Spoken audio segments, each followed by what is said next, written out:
A new school in North Charleston is committed to placing God at its heart of its curriculum by teaching biblical ethics alongside a strong academic foundation. Let's welcome Sylvia White, Executive Director for the Radiant Academy. Sylvia, great to have you here with us today. Thank you for having me, Taylor. And can you tell us a little bit about the Radiant Academy? Yeah, so Radiant Academy began as a vision of Radiant Church as an outreach mission for Radiant Church. We're not connected to Radiant Church, but it was just a mission that they wanted to help start. In March of 2022, we were originally licensed to become a licensed child care development center. Okay, and now how is the Radiant Academy similar or different to a traditional parochial school?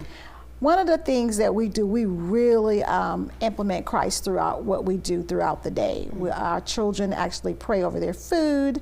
They pray in the morning, at 9 o'clock every morning. The whole school prays, just like everybody else. They get taught phonics, their alphabets, their numbers, their shapes, their colors. And the wonderful thing is we start this from infant up, exposing them to letters by reading and talking to them constantly on an ongoing basis throughout the day.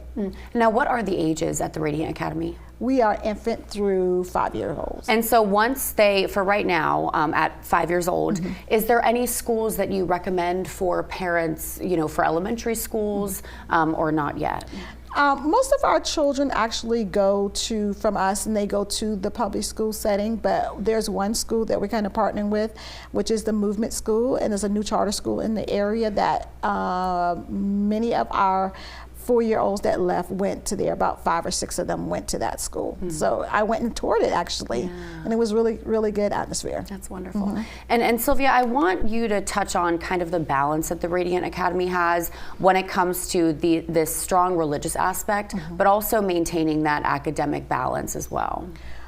One of the things, we're a nonprofit organization. Our school is nonprofit, and so we don't discriminate. So even if you are not a Christian and you want to bring your children to the school, that's fine with us. We just tell you that we just do Christmas and Easter and those Christian holidays. But if you want to bring your child to it, we don't exclude you. And so we keep a balance, even if parents do not want to be involved in those things, they have the option not to be. What is the desired impact on these young kids during such a formative time in their life, but also the desired impact on the community as a whole?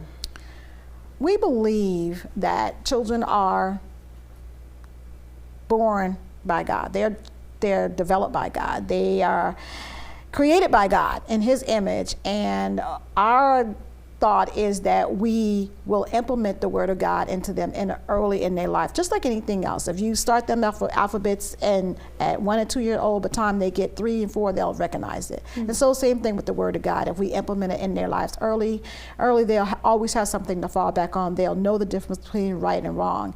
And when they get out into the community, we believe that they will become better citizens because of that. Yeah. And speaking of community, you mentioned you guys are a nonprofit. Is there anything that you need from us to help the Radiant Academy grow and maintain its edge? Any kind of donations, toys that are in good condition, brand new toys. We have an Amazon site also where you can donate. It's always on our website as well. And are you currently accepting applications if parents want to sign up their child? Yes, okay. Yes, always. You can just go to radiantacademy.org and it says pre-register, and you can pre-register there and you get on our waiting list. Wonderful, Sylvia. Well, thank you so much for joining us today. Thank you for having us. We're back in 2 minutes.